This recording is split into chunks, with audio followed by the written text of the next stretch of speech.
శ్రీకాకుళం జిల్లా ఇచ్చాపురం మండలం లొద్దపుట్టుకు వద్ద ఘోర రోడ్డు ప్రమాదం చోటు చేసుకుంది.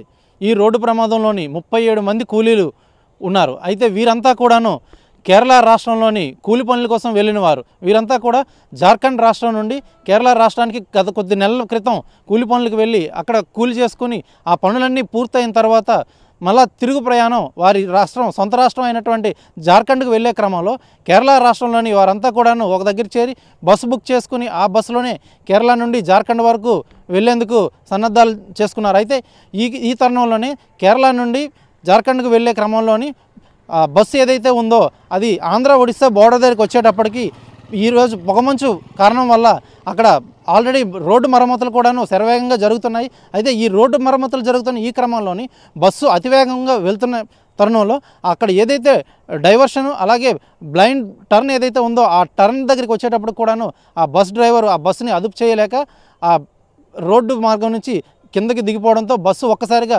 బోల్తా పడింది. అయితే బస్సులో ఉన్న ప్రయాణికులందరూ ఆహాకారాలతో మేల్కొని బయటకు వచ్చేటప్పటికి కొంతమందికి స్వల్ప గాయాలు అవగా మరికొందరికి తీవ్ర గాయాలు అయ్యాయి. అయితే బస్సులో ఉన్నటువంటి ప్రయాణికులకు చెప్పే కథనం ప్రకారం ఏంటంటే బస్సు చాలా ఫాస్ట్గా వస్తుంది, అందులోని రోడ్డు అంతా కూడాను కనిపించే పరిస్థితులు అయితే లేవు, రోడ్డు అంతా పొగమంచుతో కప్పుకుపోయింది.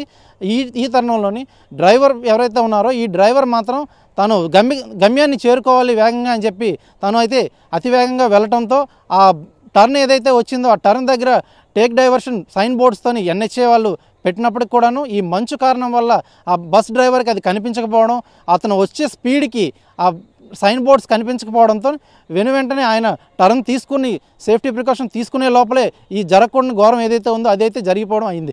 అయితే ఈ ఘటన జరిగిన వెంటనే స్థానికులు ఎవరైతే ఉన్నారో తెల్లవారుజామున కావడం వల్ల వారంతా కూడాను ఆ ఘటనా స్థలానికి వచ్చి ఆ క్షతగాత్రులైనటువంటి ప్రయాణికులందరినీ కూడాను బయటికి తీసుకొచ్చి సురక్షిత ప్రాంతాల్లోని చేర్చారు. అలాగే తీవ్ర గాయాలు పాలైనటువంటి వారందరినీ కూడాను సమీప ఆసుపత్రికి తీసుకుని వెళ్ళి వారికి చికిత్స అందించే ప్రయత్నం కూడా చేశారు.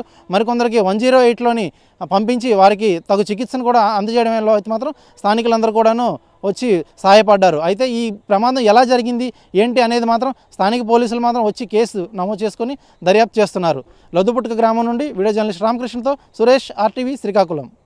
మరిన్ని వీడియోస్ కోసం ఛానల్ ని సబ్స్క్రైబ్ చేయండి, లేటెస్ట్ అప్డేట్స్ కోసం వాట్సాప్ ఛానల్ ని ఫాలో చేయండి అండ్ లింక్ డిస్క్రిప్షన్ లో ఉంది.